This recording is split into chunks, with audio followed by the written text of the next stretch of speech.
Is it over yet? No? Fine, guess we'll move on to issue 49 and get ourselves one step closer to ending this fiasco.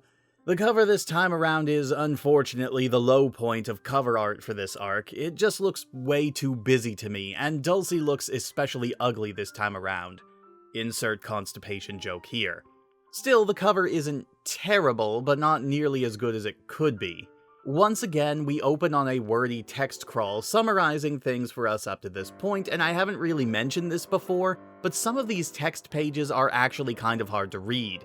It's mostly due to the backgrounds they decide to use. It works fine when the image itself is simple and not too busy, but in situations like this, all this stuff going on in the background is heavily distracting and makes it very difficult to concentrate on the info dump you're trying to get me to read.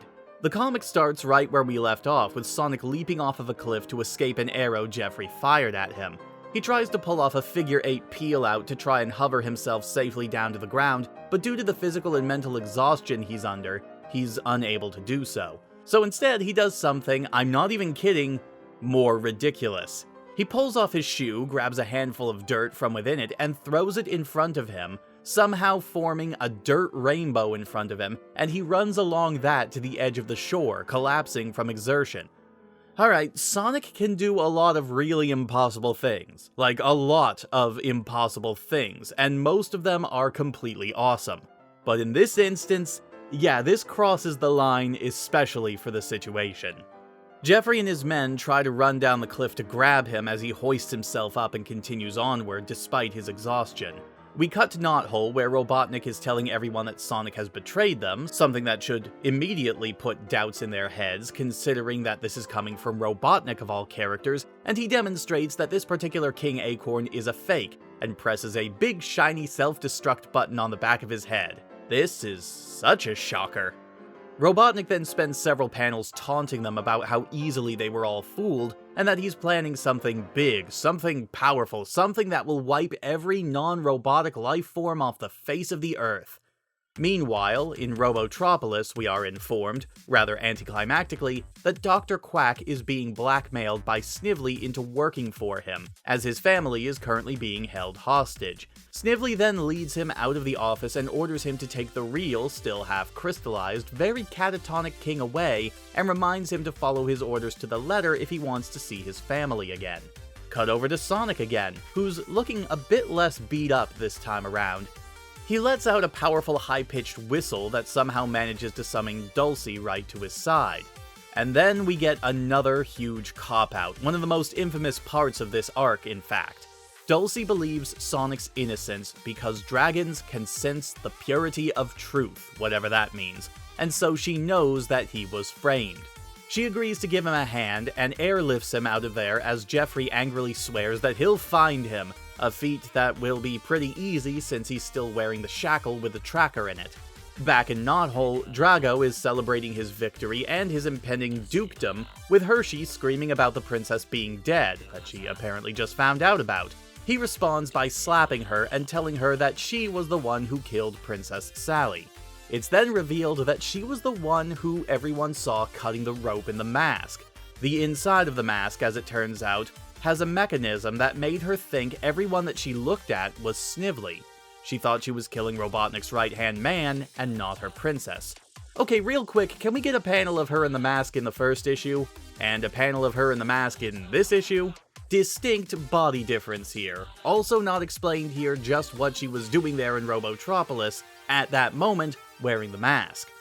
Drago proudly proclaims that Robotnik will reward him handsomely for tricking her into killing his enemy, while she curls up in a heap on the ground, totally destroyed by this. And we cut to yet another new location, this one in a crater in Down Under, where Antoine and Bunny are strung up on a wall. Man, they got there fast, that's for sure. The two of them are met with two of the Down Under freedom fighters, Barbie and Wally, who have both seen better days. Enter a rebuilt Crocbot, causing the two Down Under freedom fighters to freak out quite a bit. He's apparently been torturing them for several weeks now.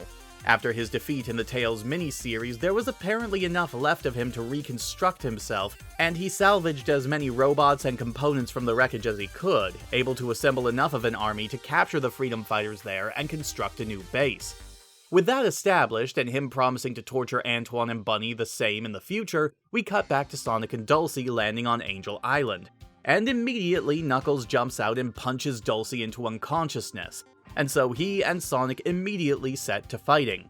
Fortunately, the fight is brief, but unfortunately, it's stopped by Jeffrey, who immediately flies in on a parachute, aiming for Sonic. And that is where we end the comic. Oh my god, it's gotten so much worse.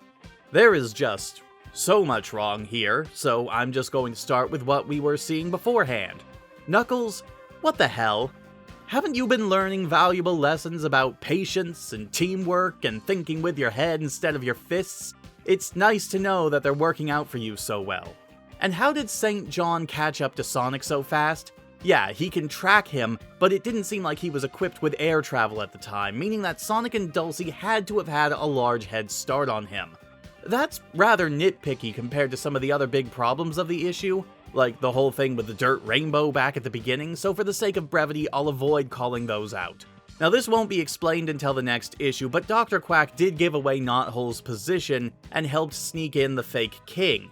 Though the fact that it is never explicitly said in this issue is very confusing, reminding me once again that Robotnik is not supposed to know where Knothole is.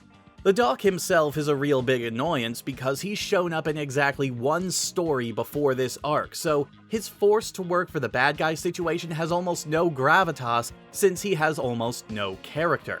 The same can be said for Hershey, who didn't even appear anywhere until this arc, and of course her involvement opens up a lot of plot holes, especially since she's not even written consistently from issue to issue. In one issue, she acts like she knows what's going on. Another, she acts like she's totally in the dark, and so she doesn't have any character either.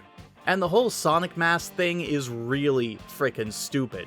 It was a mask. You're really telling me that Antoine couldn't tell it wasn't the real Sonic? That no one could? That one little fact makes this entire plot point fall apart.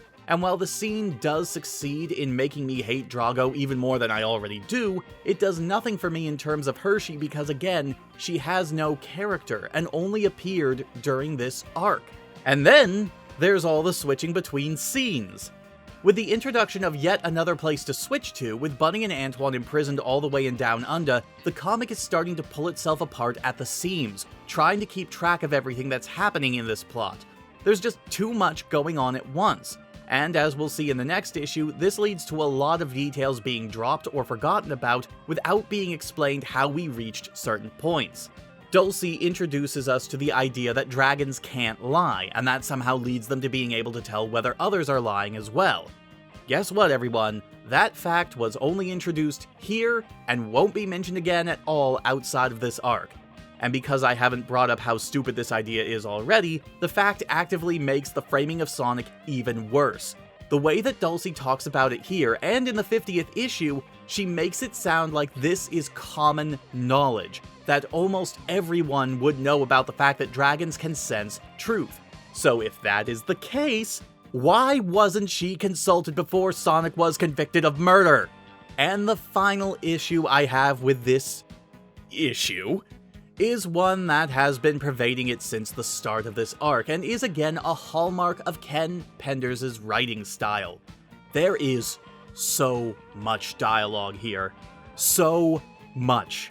And so much of it is specifically aimed at exposition and filling in the blanks, explaining what is going on, giving us backstory, or explaining how characters are feeling, or their motivations, because all that dialogue is basically the jack that is trying to prop this crumbling plot up, at the expense of making these characters interesting or relatable, or having any real depth or personality at all. Look at this, there's even a part at the end of the scene with Bunny and Antoine where the panels are just completely covered by the word balloons. Ugh. Now you all know that I do my best to try and find something, anything positive to say about an issue, even if it's just to praise the artwork. But this time around, I got nothing. Nothing at all. The art isn't that good in this issue either. I mean, okay, the coloring, shading, and inking is pretty good. Thank you Carl Ballers and Pam Eklund for that. But Sam Maxwell's pencils, well, they just look warped.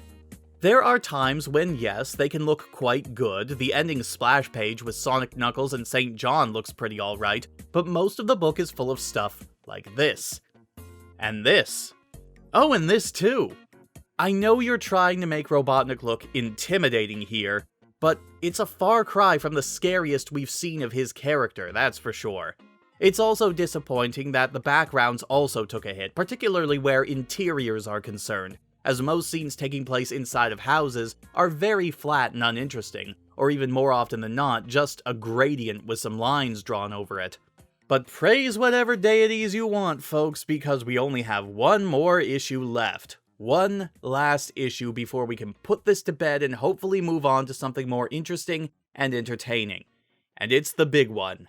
Next time, we're going to be looking at Sonic the Hedgehog, issue 50, the finale of Endgame. See you next time.